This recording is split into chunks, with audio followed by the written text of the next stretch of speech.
काल देशाचे गृहमंत्री अमित शहा हे रायगडावर आले. निमित्त रायगडचं होतं, पण त्यांचा राजकीय दौरा होता. खाली तटकऱ्यांकडे भोजनावळी होत्या, छान मटणाचे जेवण वगैरे होतं. पण ठीक आहे, अशी स्नेहभोजनं व्हायला पाहिजे. पण पालकमंत्र्याचा तिढा काही ते सोडवू शकले नाहीत. रायगडसारख्या जिल्ह्याला, जिथे तुम्ही छत्रपती शिवाजी महाराजांच्या नावानं प्रवचन दिलं रायगडावर, तिथे तुम्ही तुमच्या महायुतीमधला एकोपा दाखवू शकला नाहीत. मी पाहिलं की एसएनसी गटाचे लोक स्नेहभोजनाला नव्हते, असं मी पाहिलं. पण तो त्यांचा प्रश्न आहे. पण रायगडावर आपण जे म्हणताय, जे भाषण आहे, छत्रपतीच्या विषयीचं ज्ञान आम्हाला अमित शहांकडून घेण्याइतकी वाईट वेळ आलेली नाही आहे. छत्रपती काय होते, छत्रपतींचा विचार काय होता, छत्रपतींची भूमिका काय होती आणि महाराष्ट्राने काय केलं पाहिजे वगैरे वगैरे, ज्याने छत्रपतींच्या महाराष्ट्रावरती सुडाना कारवाया केलेल्या आहेत औरंगजेबाप्रमाणे, ते आम्हाला छत्रपतींवर ज्ञान देणार आणि त्यांच्या आजूबाजूला बसलेले छत्रपतींचे वंशज आणि छत्रपतींचा जय करणारे लोक माना डोलवणार. या राज्यावरती इतकी वाईट वेळ अद्याप आलेली नाही, एवढंच सांगतो मी.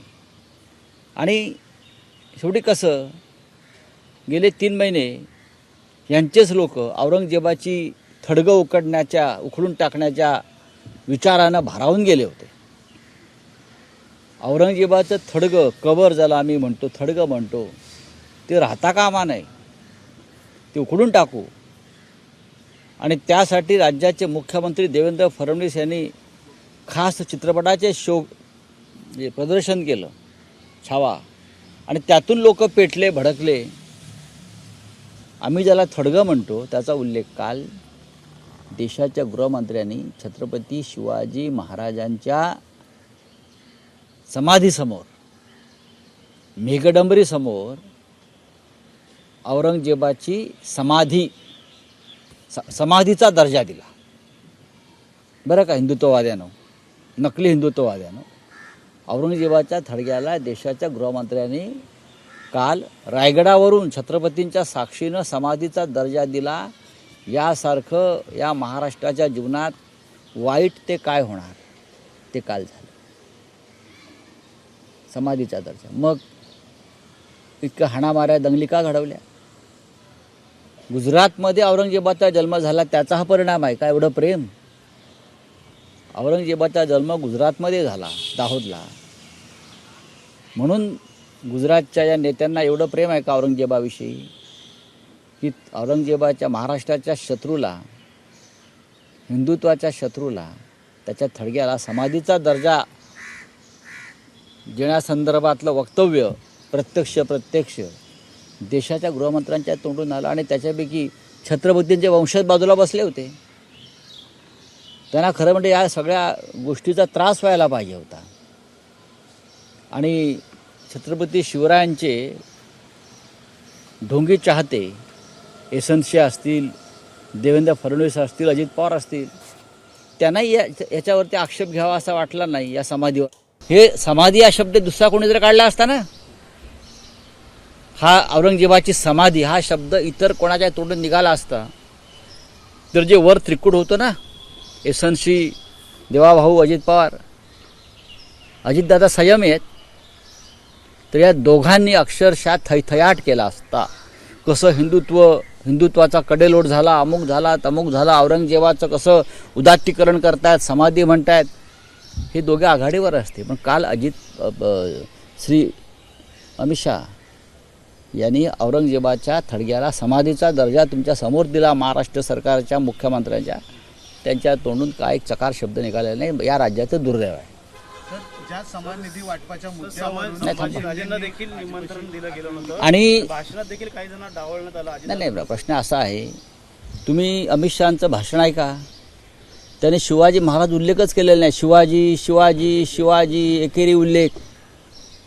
हां, एरवी शिवाजी महाराज नाही म्हणाल तर याद राखा ते छत्रपती होते. छत्रपती होतेच हो.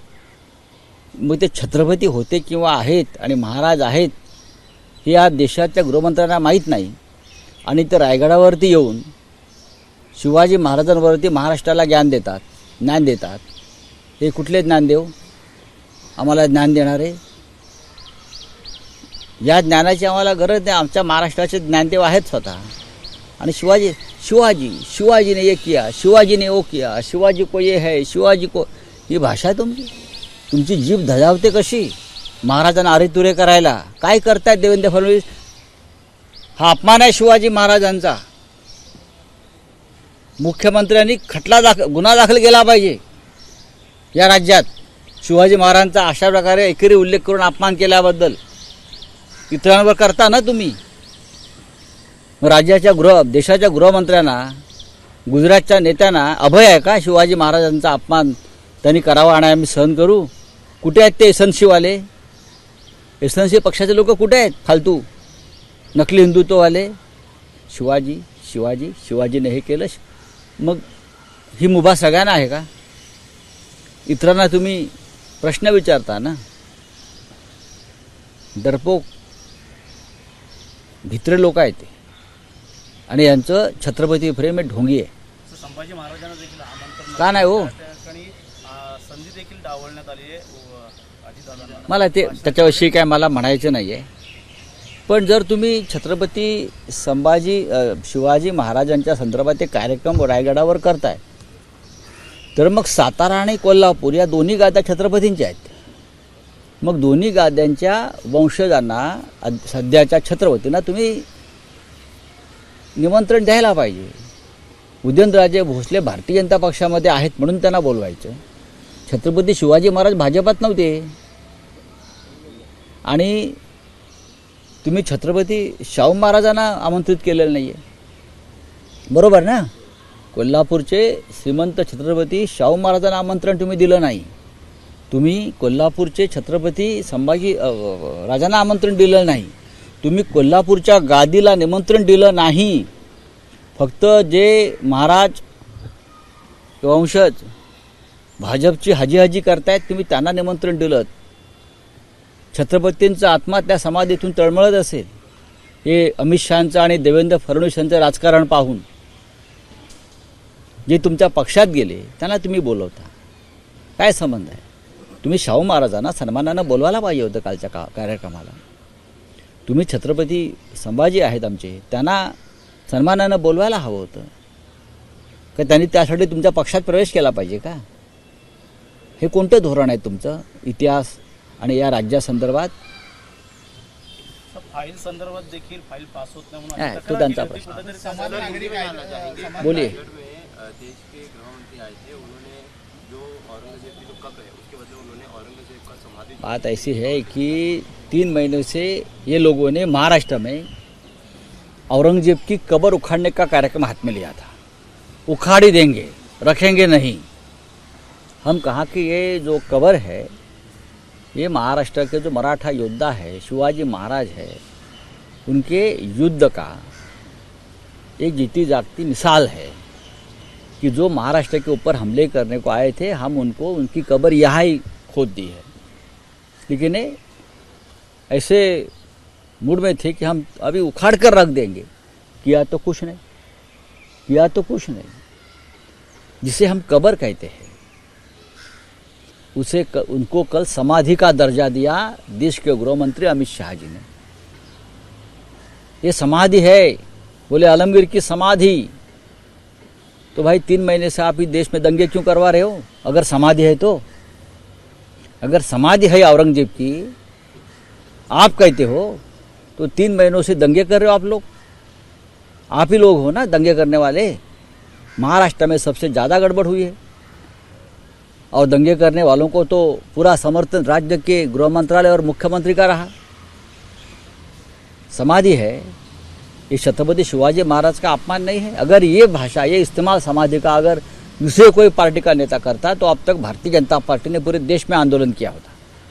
मुख्यमंत्री दूसरी बात है कि आप अमित शाह जी का भाषण देखिए, हम छत्रपति शिवाजी महाराज बोलते हैं, ये महाशय शिवाजी शिवाजी, हाँ उनके एक ही नाम से बोलते थे शिवाजी, अपमान है। इस अपमान के लिए उनके ऊपर एफआईआर लॉज होना चाहिए रायगढ़ पुलिस स्टेशन में, और वो भी गृह मंत्रालय ने आदेश देना चाहिए महाराष्ट्र के, शिवाजी शिवाजी। अगर हम दूसरे कोई बोलते शिवाजी तो ये लोग इतने में हमारे ऊपर एफआईआर लॉज करके छत्रपति का अपमान किया, ये करके हमको जेल में डाल देते और कार्यकर्ताओं को। लेकिन ये एसएनसी वाले शिंदेगढ़ के लोग खुद थे वहाँ, ये महाशय थे देवेंद्र जी, किसी को ये मन में बात खटके नहीं कि जो गृह मंत्री भाषण कर रहे हैं, ज्ञान दे रहे हैं शिवाजी के महाराज के ऊपर, शिवाजी महाराज के ऊपर, वो शिवाजी का उल्लेख कर रहा है उनके एकेरे नाम से, औरंगजेब की समाधि के बारे में बोल रहा है। ये क्या चल रहा है? कडेलोट करू असं मुख्यमंत्री म्हणाले होते, कडेलोट करू असं मुख्यमंत्री म्हणाले होते फडणवीस। हाँ इसी समय देवेंद्र फडणवीस का भी एक बयान है कि जिस तरीके से शिवाजी महाराज टकमक तो से पनिशमेंट देते थे, वैसे ही अगर शिवाजी महाराज का अभी कोई अपमान करता है तो किया है ना आपके सामने, तो लगता है कार्रवाई आपके सामने तो अपमान किया है। क्या सुनने में नहीं आया? क्या प्रॉब्लम है? क्या कुछ मशीन देना चाहिए क्या सरकार को? सरकार को शिवाजी महाराज के अपमान की बात सुनने नहीं आते, दिखते नहीं क्या? हाँ, आप बोलते हैं ना वहाँ से ढकल देंगे, महाराज के ज़माने में जो होता था, तो किया क्यों नहीं आप? एक एफआईआर तो लॉन्च करो भाई, आपके सामने अपमान किया है। जिसने शिवाजी महाराज का अपमान किया, वो कोरटकर जो जेल से छूटा, उनको तो देवेंद्र जी ने पूरा प्रोटेक्शन दे रखा है। 40 पुलिस उसके प्रोटेक्शन में है, 40। जाकर देखिए आप, गिनो, मैं आपको बता रहा हूँ। उसको स्पेशल सिक्योरिटी दी है, 8 गनर है उसके पास अभी। ये है आपकी ऊपर से ढकलने के बाद पनिशमेंट। हाँ बोलिए। बकरा छाटने की तैयारी इस तरीके का ट्वीट किया है आपने कल। बकरा छाट जाएगा, आप देख लिए। कल आपने वो चित्र देखा होगा, एक जिस तरह से गृह मंत्री एसएनसी को ए चल हट, हाँ आज हट है कल कट है, मुझे मालूम है। सर कंप्लेंट सामने आई है आपके टाइम के शिंदे थे, अनुदान नहीं मिल रहा था अजीत पवार की तरफ से, कल भी उन्होंने उसी तरीके नहीं देखिए, वो अंतर की बात है। ये होने वाला है, ये आप कैबिनेट में एक दिन दंगा होने वाला है, खून खराबा होने वाला है, आप देखते रहिए। कैबिनेट में महाराष्ट्र के पैसे के ऊपर, निधि के ऊपर दंगल होने वाली है, खून खराबा होने वाला है। तुमचा शेवटचा प्रश्न गाढव म्हणून आता कुठेतरी तुमच्या नावाने ट्वीट केले होऊ द्या ना, तर काही जण उंदरं म्हणताय, तर तुम्ही काय उंदीर म्हणू द्या, गाढव म्हणू द्या, म्हणून का सत्य लपतंय का? सत्य लपतंय का? अमित शहानी का शिवाजी महाराजांचा अपमान केला की नाही, ते मला गाढव बोलल्यामुळे हा अपमान लपणार आहे का शिवाजी महाराजांचा? मला उंदीर बोलल्यामुळं, हां उंदीराने तुम्हाला कुरतडून ठेवलं आहे पूर्ण, हां आणि आमची मेहनत आहे ना गाढवासारखी, गाढव मेहनतच करतो ना महाराष्ट्रासाठी। तुम्हाला लाज वाटली पाहिजे, तुमच्यासमोर छत्रपतींचा अपमान होतोय आणि तुम्ही माना डोलावताय। द्रौपदीचं वस्त्रहरण होताना जसे पांडव खाली मान घालून बसले होते ना, तसे तुम्ही काल बसले होतात।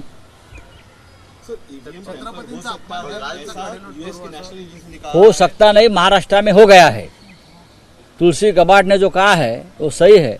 महाराष्ट्र में जो चुनाव के नतीजे आए हैं, वो तुलसी ने जो कहा है उसी हिसाब से हुआ है। हाईजैक भी हुआ है और रिजल्ट बदला भी दिया है। ये वॉशिंगटन से आया हुआ जो मैसेज है, वो इसलिए आया है कि महाराष्ट्र की जनता के लिए मैसेज है। इलेक्शन कमीशन इस पे कोई ऑफिशियल बात हो तो इलेक्शन कमीशन जो है वो भारतीय जनता पार्टी की एक्सटेंडेड ब्रांच है, वो सेशन वाला इलेक्शन कमीशन नहीं है। या जो कुरैशी साहब थे चीफ इलेक्शन कमिश्नर, उनके ज़माने का इलेक्शन कमीशन नहीं है, समझा? ये जो है सेशन वाला तो छोड़ दीजिए, ये तो भारतीय जनता पार्टी की एक्सटेंडेड ब्रांच है। सब मराठीत कडेलोट करण्याची भाषा जी आहे मुख्यमंत्री फडणवीस यांनी केली। कोणाचा कडेलोट करणार? छत्रपती शिवाजी महाराज जेव्हा जेव्हा अपमान होईल तेव्हा तुम त्यांच्या समोरच काल अपमान झाला ना। छत्रपतींचा उल्लेख शिवाजी शिवाजी असा एकेरी करण्यात आला, जो आम्ही कधीच करत नाही। औरंगजेबाच्या थडग्याचा उल्लेख औरंगजेबाच्या थडग्याला काल समाधी म्हणून मान्यता देण्यात आली। जेव्हा गृहमंत्री बोलतात तेव्हा ती समाधीच मानली पाहिजे। देशाचे गृहमंत्री जेव्हा बोलतात की थडगण समाधी आहे, तेव्हा ती समाधीच म्हणून आता यापुढे मान्यता होईल. मग हा अपमान नाही का शिवाजी महाराजांचा? मग कडेलोट करणार आहात का तुम्ही? हिंमत आहे तुमच्यामध्ये, करा कडेलोट. एबीपी माझा, उघडा डोळे बघा नीट.